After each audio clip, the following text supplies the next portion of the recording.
би 3 км-т гүйж чадахгүй яаж 21 км-т гүйх юм.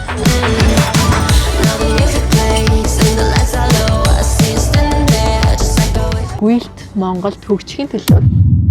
Миний бодлоор 2024 онд 1 сарын хугацаанд өөртөө 30 хоногийн гүйлтийн челленжийг эхлүүлж ирсэн. Тэгээ тухайн үедээ боломжоор яг л ер нь бол өдөрт 1-2 км л гүйдэг байж байгаа. Өнгөрсөн жил бол марафон орё гэсэн чинь чухал ажлууд тэгээ давхцаад ерөөсөө чадаагүй.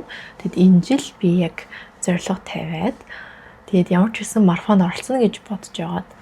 Гэхдээ нөгөө нэг яг 21 км-т би бол бүртгүүлнэ гэж бодоогүй.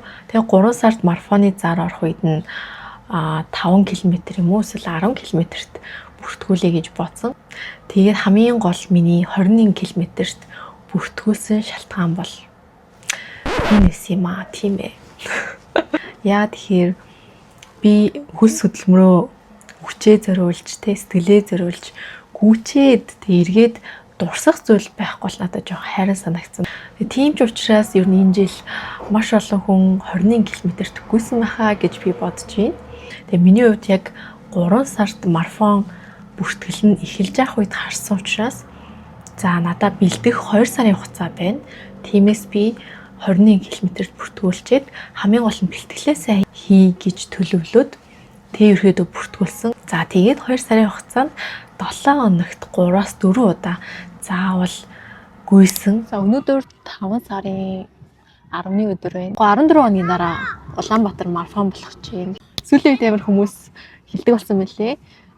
Гүйлт Монголд хөгжихийн төлөө гэж. Тэг би ч гэсэн Монголд гүйлтийг хөгжүүлэхийн төлөө бас хувь нэмрээ оруулъя гэж бодсон.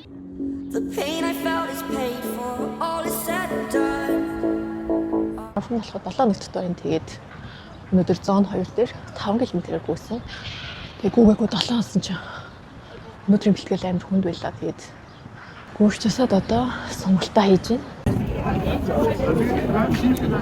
Сая ингрийн дугаар хийлээ.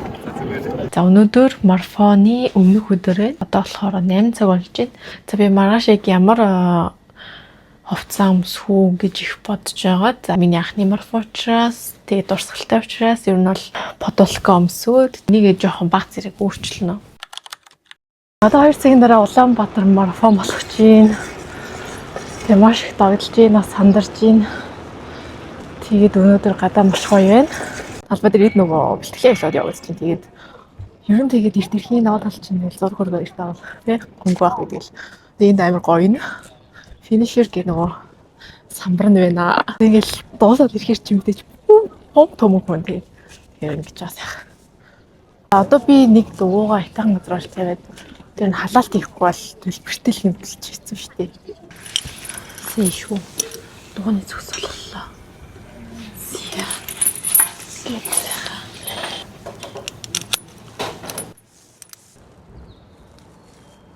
Өглөө харахтаа би овёс идээд тэгээ одоо банан идэж байна. Тэгээ ер нь бол энэ хоёрыг идэл өнөөдөр гүйж утсан. Тэгээ яг өдөр хит хийдчих юм бол гэдэс хямраад гүйж чадахгүй байх гэж бодоод тэгээд өчигдөр сайнсан дээрэс нь 7 хоног ер нь л айгу сайдсан юм.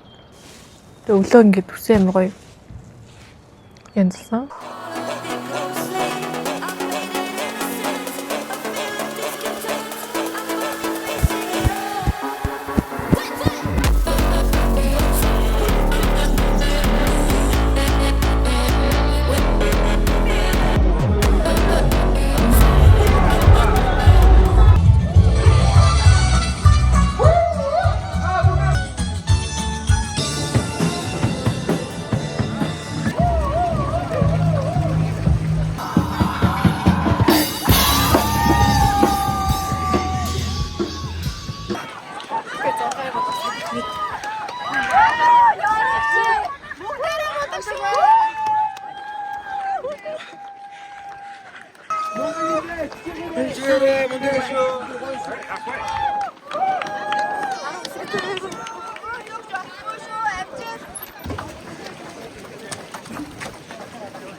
сарын ер нь бол 19-нд миний хамгийн анхны гүйлт эхэлсэн. Тэгээд гадаа бүр маш хүйтэн байсан. Гүүх үедээ би бүр амар ингээл ядраал. Тэгээл жоохон байсгийг л зогсоол. За тэгээд эхний бэлтгэл маань бол амар хэцүү. 3 км-ээ чүүгээд авч дуусгаад тэг би 3 км-т гүйж чадахгүй яаж 21 км-т гүйх юм бэ гэж бодож исэн. За гэхдээ надад хангалттай хугацаа байгаа гэж би бодоод хамгийн гол нь сондроо тууштайгаар бэлтгэлээ хийх хэрэгтэй штэ гэдээ юу нь л өөрийгөө сайн шахсан. За тэгээд хоёр дахь бэлтгэл дээр би болохоор яг энийг гүйлт хийдэм биш тэ гэж амар ойлгосон баггүй юм. Яагаад тэгэхээр би өнгөрсөн хугацаанд гүйх гэдгийг амармаар санагдсан үедээ амраад тэг гүүгээд ингээд ер нь л иймэрхүү маягаар төсөөлдөг байсан. Нэг юм интервал гүйлт ч юм уу тийм мэдгүй. Тэгээд яг гүйлт гэдэг яг нэг юм судалж орж үзээгүй байсан. За тэгээд хоёр дахь гүйлтэн дээр би ингээл цэцэрлэг төрөлтөн дээр ингээл гүйждэг байхгүй. Тэгсэн чинь урд ингээл хүн явж идэв. Би тэгэл яг араас нь явж байгаа байхгүй тий. Би амар ядраал зогсмоор санагдал. Тэгсэн чинь тэр хүн ерөөсөө зогсохгүй яваад байна. Тэгэхээр би яагаад энэ хүн зогсохгүй юм бол ядрахгүй юм бах та гэл. Тэгэл нөгөө нэг мэдээж тэр хүн бол бэлтгэлтэй хүн байсан байхгүй. Тэгэл за энэ хүн ч гэсэн гүйж байгаа юм чи би ч гэсэн гүйж чадна штэ гэл. Тэгээ би яг анхны удаа огт зогсохгүйгээр 5 км гүйсэн. Яг гүйлт нь яг тэр бол таарсан. Тэгээ би урд байсан гэрэл онторчлаа. За тэгэл тэр хүний араас гүйж дуусчаад юу гэж ойлгосон бэ гэхээр гүйлт гэдэг чинь өөрөөр хэлбэл тасралтгүй гүүхийг хэлээд байгаа юм штэ гэж амар энгийн ойлголтыг тэр үед л ойлгож байгаа байхгүй. Дараагийн ингээ бэлтгэлүүдээс эхлээд амьсгал маань задарч эхлээд тэг багаар ингээ юу нь бол нэлийн бие маань тасаж эхлээд тэг баг зэрэг хурдтай ч гэсэн болоод тэр нь бол зоон 2-оо бариад заримдаа 3 руугаа ороод юу нэмэрхүү байдалтай явсан. Тэг би бол хит их өөрийгөө шахъя гэж бодоагүй. Яагаад тэгэхээр хитрхи их шахаад ах юм бол нөө өвдөгний үе өвдөх магадлалтай. Тэгээд маш олон хүний тийм постуудыг харсан. Бие сайн тасгаж гүйхгүй бол өвдөг нэгэнд өвдчихвэл тэгэл одоо гүйхэд хэцүү юм байна гэд. Тэгээд миний угаас эхний жил бүх зүйл маань анхных байна. Тийм болохоор би одоо ямар мэрэгжлийн тамирчин байгаа шүү дээ. Тэгэхээр ингээд маш олон хүнтэй одоо өрсөлдөөд яах вэ? Зүгээр л эхний ээлжинд өөрөөрөө яалаа.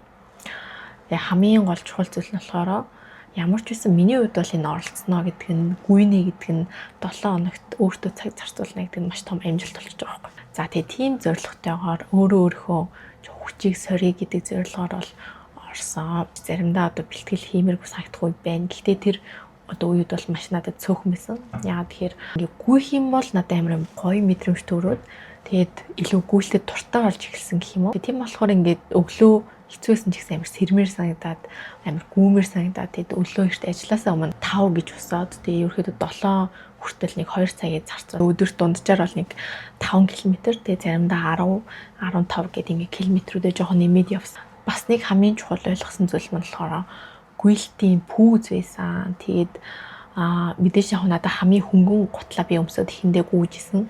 Тэг ягаад ч юм сүултээ ингээл нэг юм хөлмөн амир тийртэй санагдал удаашраал.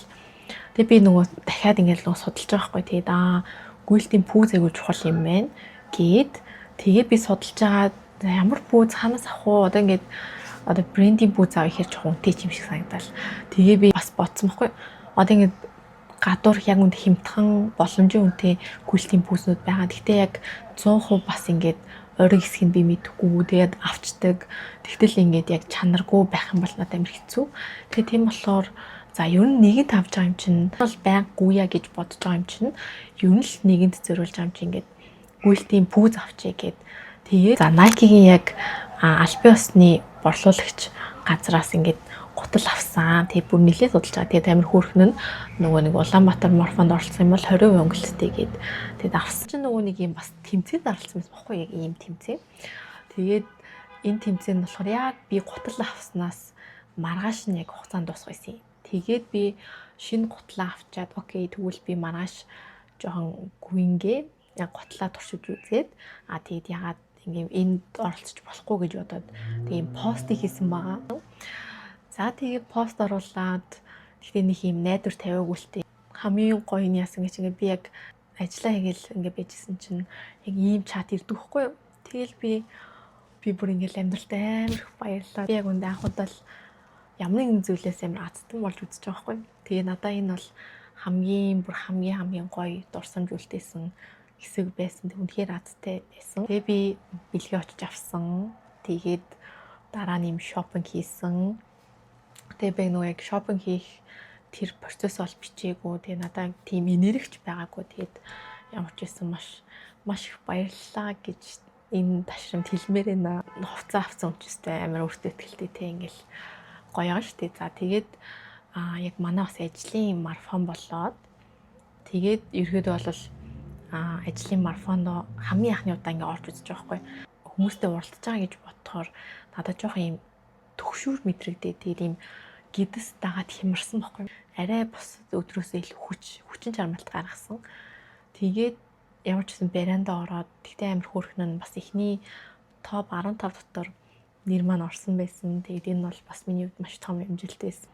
За марафоны өдрийн миний сэтгэл зүй бол яг нэлээд хүнд байсан. Мэдээж ингэ догтлсон ч гэсэн бас хүнд байсан. Тэгээ хамгийн гол чухал зүйл нь миний би жоох ингэ амар ядралттай. Ажил дээр амар ачаал авсан юм уу? Ямар ч үс нэг бэлтгэл хийсэн хэрнээсээ тэр бэлтгэлийн уюудээс айгүй муугүйсэн.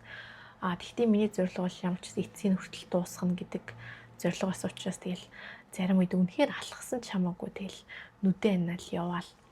Тэгээ ямар ч үс эцэст нь барианд орсон. Тэгээд марафоны дараа баг зэрэг хүл өвдөх шинж байсан. Тэгтээ ер нь бол хурдан идгэрсэн л дээ. Тэгээ хамгийн нэг чухал миний хийсэн зүйл болохоор би яг 1 сараас эхлээд йогоор хичээлсэн байхгүй. Тэгээ йогоор хичээлэхээр сонголт сайн хийн. Дээрээс нь нөгөө амьсгалын дасгалтай хослуулж идэх учраас айгүй амьсгал ийм хурдан задрахын сайн мэдэн. Тэгээд тийм болохоор нөгөө марафон дээр нэгдүгээрт миний амьсгал бол асуудалгүйсэн. Хоёрдугаарт яг нөгөө байнгын ингээд сонголт хийж байгаа болохоор харьцангуй өвдөх нь бол гайгүй байсан. Тэгээд миний хувьд марафон бол ингэж өөрсөн байна. Үнэхээр гоё уур амьсгал байсан. Тэгээд бодсон зүйл нь вау ингээд ямар гоё юм бэ. Тэг ингээд маш олон хүмүүс ингээд эрүүл мэндийн төлөө өөрхөө төлөө ингэж цаг хугацаа зарцуулж гүйж байгаа нь бол өөр амар маш гоё байсан. Тэгээд эцэст нь амьдралынхаа нэгэн үед тийм маш гоё дурсамжуултайгээд ингэж гүйсэндээ бол маш их баяртай байна. Тэгээд маш их олон зүйлийг ухааруулсан тийм марафон байсан. Тэгээд цаашдаа ч гэсэн гүйлтийг болж ирэн амьдрал тундаа тасралтгүй дадлаа олгоод, зуршлаа олгоод гүйнэ гэж шийдвэр гаргасан байгаа. Марафоныг маш гоё зохион байгуулалттайгаар хийж өгсөн хүмүүс бол нөө арын албанд ажилласан бүх ингээд хөөрхөн хүүхдүүдтэй маш их баярлалаа гэж хэлмээрээ. Ер нь бол ингээд хөгжөөнд дэмжиж байгаа хүмүүсийн тэр ингээд энергиээр ер нь бол айгүй тийм марафон гоё дуусгаж чадсан. За тэгээд энэ хүртэл бичлэгийн маань үзсэн та бүхэнд баярлалаа. Тэгээд дараагийн бас гоё бичлэгүүдээрээ уулзцгаая.